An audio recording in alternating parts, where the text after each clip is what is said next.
alamin. Baca selawat asqilin ini, baca ya kawan, baca.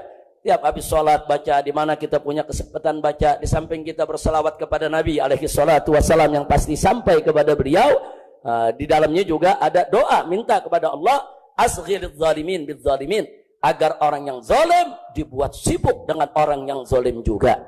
Wa akhrijna min bainihim salimin, dan agar kita ini Allah keluarkan dari tengah-tengah mereka dalam keadaan selamat, insya Allah, saudara. Nah, jadi kita lihat saja episode berikutnya ya kawan. Allah punya cara indah, Allah punya acara ajaib ya kawan. Allah punya cara kadang-kadang yang nggak terlintas di benak kita.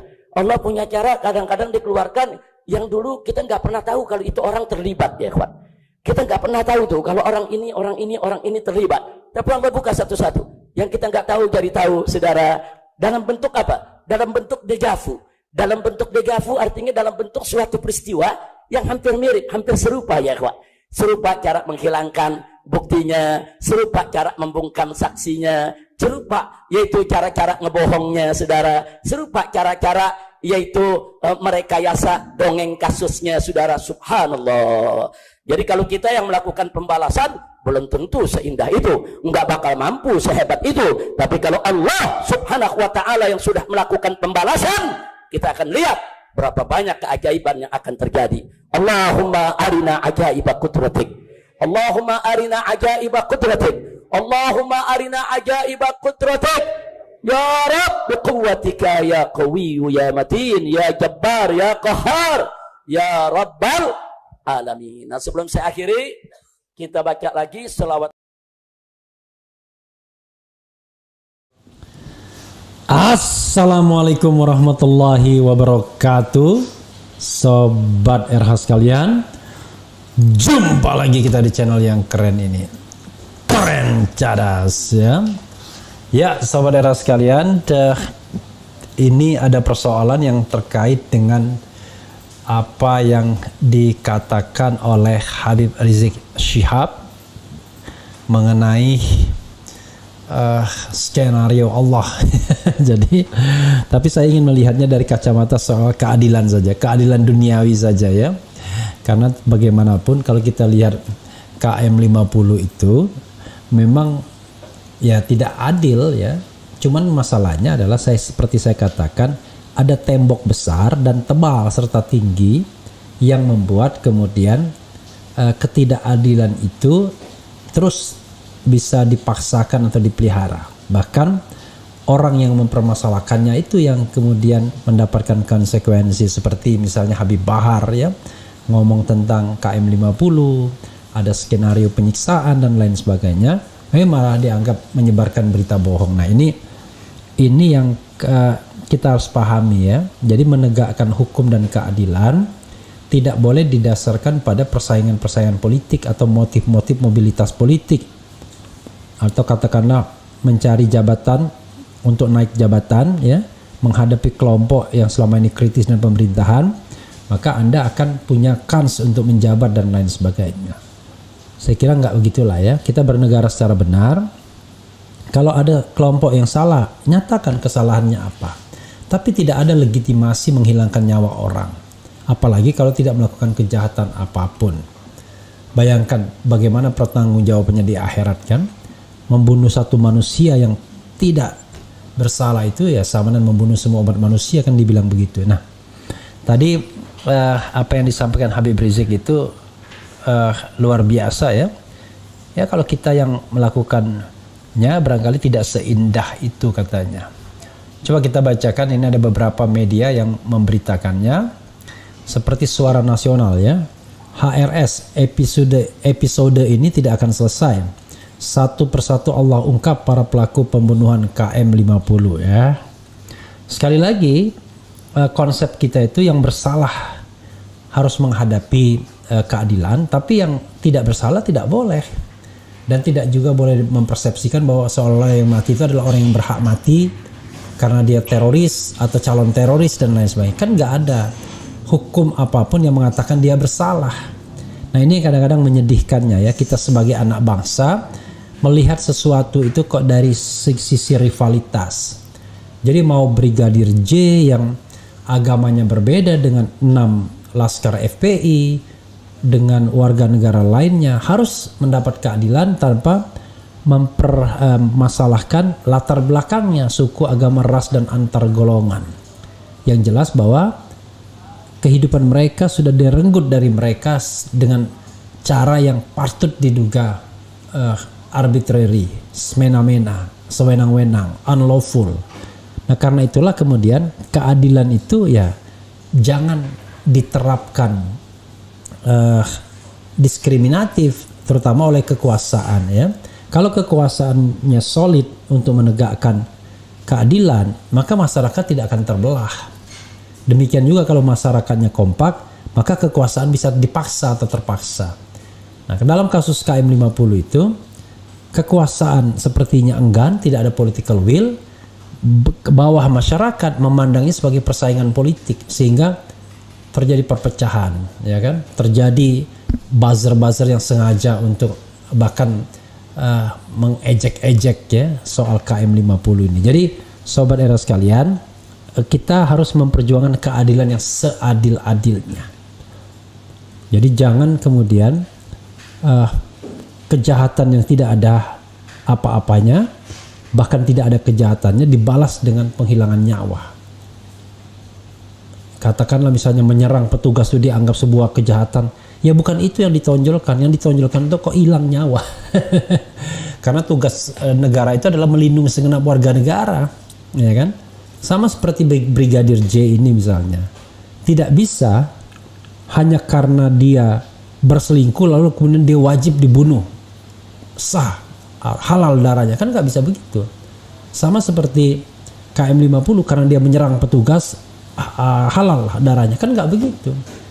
Diperiksa secara benar protapnya, apakah memang sesuai ataukah memang kejadiannya seperti itu. Nah, dalam konteks ini Verdi Sambo pernah ikut paling tidak memeriksa, kan, sebagai Kadif Propam kalau tidak salah, memeriksa bagaimana governance penanganan itu, apakah memang sudah sesuai atau tidak. Nah, dia bersama Benny Mamoto misalnya tidak mengatakan tidak menemukan kejanggalan, padahal banyak orang mengatakan banyak kejanggalan. Ya itulah yang terjadi ya. Oke, kita bacakan apa yang disampaikan Habib Rizik, walaupun kita sudah mendengar tadi ya, dari Suara Nasional ya. Oke. Allah telah memperlihatkan para pelaku yang terlibat dalam pembunuhan 6 laskar FPI KM50. Episode ini tidak akan selesai. Ini apa ada ininya? Apa yang awalnya ya? Ini udah awal ya? Oke.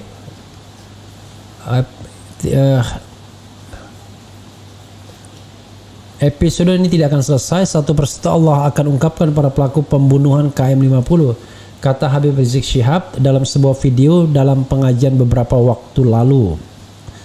Kata HRS, Allah sangat tidak suka orang berbuat zalim. Allah tidak diam kezaliman. Orang sudah dibunuh, difitnah, sementara yang dibunuh tidak bisa bela diri lagi, ungkap HRS. HRS meminta kepada umat Islam untuk terus berdoa kepada Allah. Sekarang saya anjurkan saudara banyak berdoa kepada Allah sambil saksikan keajaiban pembalasan Allah, dan jangan lupa terus bersyukur kepada Allah, kata papar HRS. Allah tunjukkan keajaiban kekuasaannya. Orang-orang zalim dibuka satu persatu. Allah berikan azab. Jangan contoh kezaliman tersebut agar hamba dicintai Allah, tegas HRS. Sebelumnya, AKBP Hendik Zusen ikut ditahan di tempat khusus di Makobrimob Kelapa II Depok karena terseret dugaan pelanggaran kode etik dalam kasus Irjen Verdi Sambo. Nama AKBP Hendik Zusen pernah disorot dalam kasus pembunuhan 6 laskar FPI KM50. Foto sosoknya sempat disebarkan di media sosial saat peristiwa KM50. AKBP Hendik Zusen saat ini menjabat sebagai Kasubdit Resmob Ditreskrim Mum Polda Metro Jaya. Hendik menjadi salah satu dari 4 polisi berpangkat perwira menengah Pamen yang ditahan di Makobrimob. Hasil pemeriksaan terkini, keempat Pamen Polda Metro Jaya yang dipasuskan terdiri atas 3 Kasubdit dan 1 Kanit. Keempatnya adalah Pamen pada Direktorat Reserse Kriminal Umum Ditreskrimum Polda Metro Jaya. Ini profil AKBP Hendik Zusen yang jadi komandan polisi penembak laskar FPI di tol Cikampek KM50. Foto sosoknya sempat disebarkan. Kok ada ininya ya. Jadi profilnya sudah kita sampaikan tadi ya. Oke, dan ini yang dibuat oleh portal Islam ya. Habib Rizik, sungguh indah dan ajaib cara Allah menyingkap peristiwa KM50 dan Sambo. Kalau kita yang melakukan pembalasan nggak bakal mampu sehebat itu. Oke, kita coba bacakan portal islam.id ya. Imam Besar Habib Rizik Syihab IBHRS mengungkap betapa indah dan ajaib cara Allah menyingkap peristiwa KM50 dengan adanya kasus Sambo. Kita lihat saja episode berikutnya. Allah punya cara indah, Allah punya cara ajaib, Allah punya cara-cara yang tidak terlintas. Allah buka satu-satu dalam bentuk suatu peristiwa yang hampir serupa. Serupa cara menghilangkan buktinya, serupa cara membungkam saksinya, serupa cara-cara merekayasa dongeng kasusnya.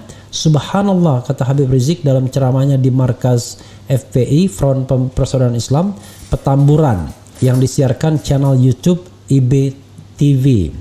Jadi kalau kita yang melakukan pembalasan belum tentu seindah itu, nggak bakal mampu sehebat itu. Tapi kalau Allah sudah melakukan pembalasan, kita akan lihat berapa banyak keajaiban yang akan terjadi, ungkap Habib Rizik ya.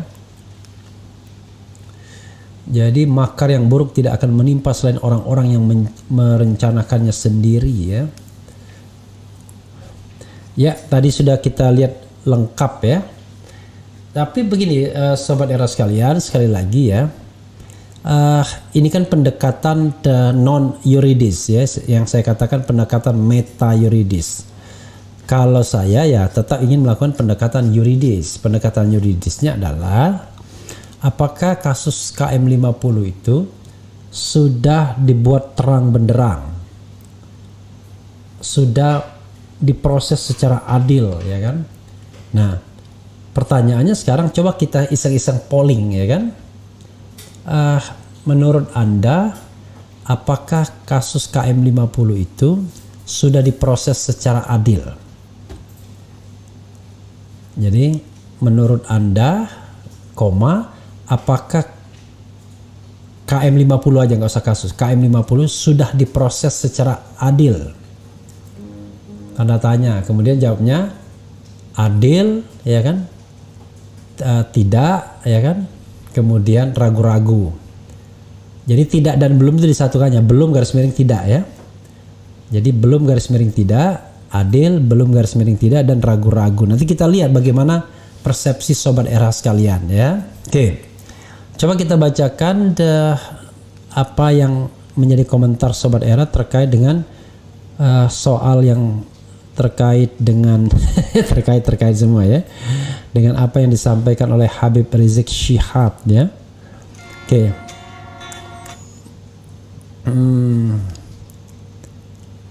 Kemudian tapi sekali lagi ya, jangan memandang ini dari sisi agama ya, pandanglah dari sisi penegakan hukum. Jadi kalau kita memandangnya dari sisi agama, maka negara tidak akan mampu menegakkannya, karena yang terjadi adalah kelompok orang tertentu akan mengcapture kelompok orang lain. Jadi mereka akan saling sandra dan kekuasaan jadi bingung karena membenturkan kelompok masyarakat. Padahal sesungguhnya kan tidak demikian. Ini adalah problem yang terkait dengan penegakan hukum.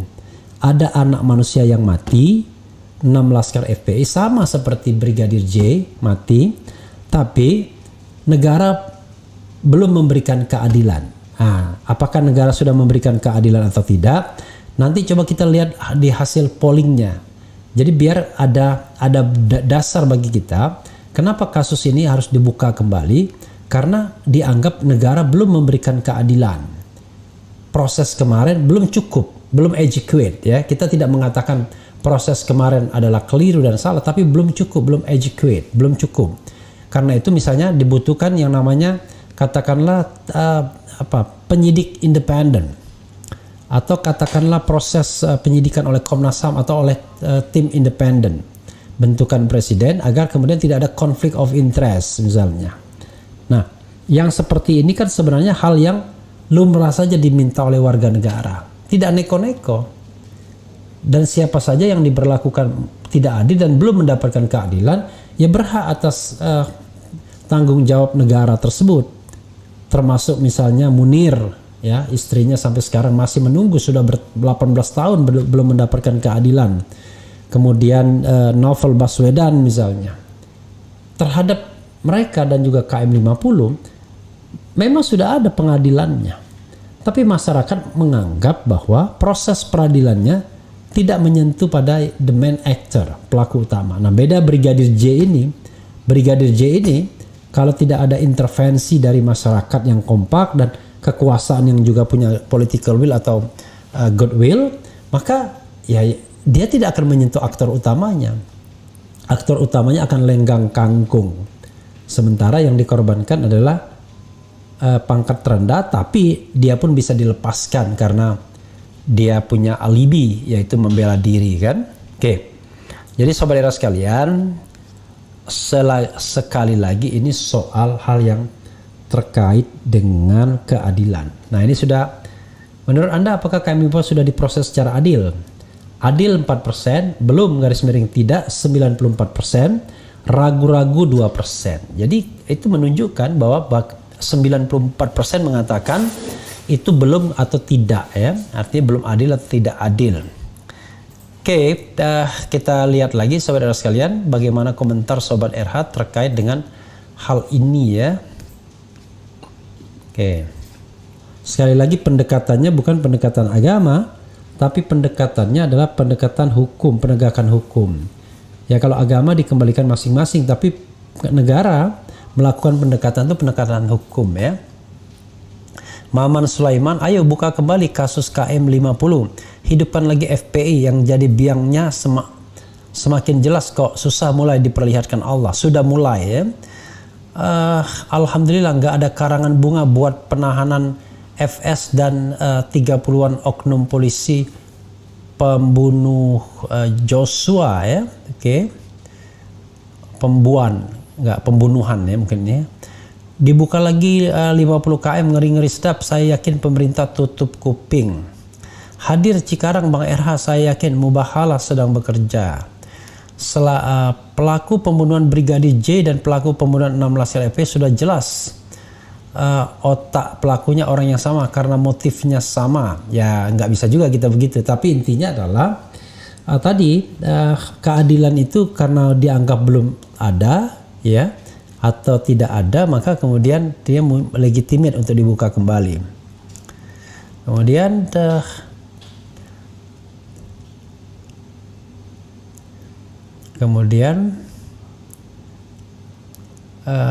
Menko Polhukam Profesor Doktor satu demi satu mulai menerima mubahala. Secara penegakan hukum mustahil KM 50 diusut ulang di era rezim ini. Ya nggak apa-apa. Artinya kan kita hanya menyuarakan, ya. Tugas kita adalah menyuarakan keadilan sobat era sekalian. Nah, tetapi apakah keadilan itu akan diberikan oleh pemerintah saat ini atau tidak? Ya pemerintahnya nanti yang bertanggung jawab. Tidak hanya bertanggung jawab kepada rakyatnya suatu saat, tapi bertanggung jawab kepada yang maha kuasa. Ya, kasus apa aja, semua kasus, ya. Mungkin hari ini masih bisa ditutupi dengan kekuasaan yang ada, dengan cara mengancam orang, menakut-nakuti orang, sehingga orang tidak mau lagi berbicara, ya. Tapi kan bagaimanapun kan kita bernegara yang ingin yang baik, jadi bukan bernegara yang tidak baik, ya. Oke. Kemudian, ayo dukung buka kembali kasus KM 50. Kemudian kapan wawancara HS, katanya Bang RH mau ngundang atau Bang RH yang mau sowan ke rumahnya, kok belum aja. Saya sudah berusaha mengundang, ya, tapi kata menantunya belum bisa diganggu. Ya udah, masa kita paksa, ya kan? Jadi kita sudah berusaha, ya kan? Allah dan Habib Rizik yang menentukan, ya kan? Nah, gitu saja, ya. Karena konsep saya kan, saya tidak ingin memaksa orang. Orang mau datang atau mau mengundang, oke. Tidak, ya nggak apa-apa, nggak boleh dipaksa, ya kan? Sama seperti pengacara mantan pengacara Baradae, ya kan? tidak mau datang ya nggak apa-apa juga ya. Setiap orang kan bebas ya, mau datang atau tidak datang. Karena ini negeri nggak boleh paksa-paksaan. Itu saja sobat era sekalian. Mudah-mudahan didengarkan Habib Rizik ya omongan saya ini, sehingga dia nanti kemudian tergerak untuk mengundang saya atau datang ke sini ya. Yang jelas tidak ada kejadian tanpa kehendak yang maha kuasa. Itu saja, kita cuma berusaha saja, dan kita sudah sampaikan niat dan upaya tersebut. Perkara kemudian belum disambut, itu soal lain. Yang jelas kita sudah disambo sekarang ya, disambo oleh Ferdi Sambo, tapi disambut oleh Habib Rizik di rumahnya atau Habib Rizik yang kesini belum ya, itu soal lain. Wassalamualaikum warahmatullahi wabarakatuh. Ciao.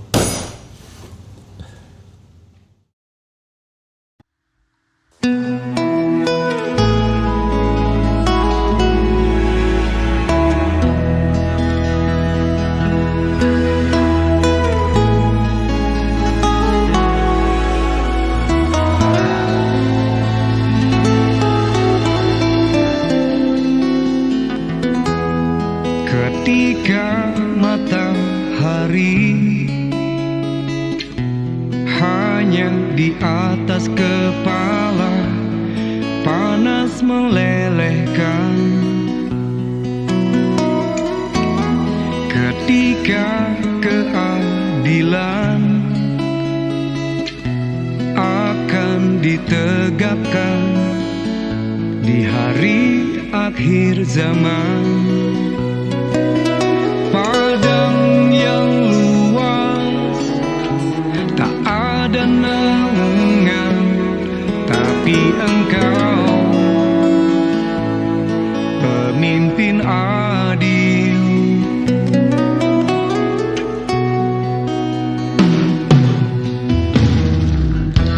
Setiap manusia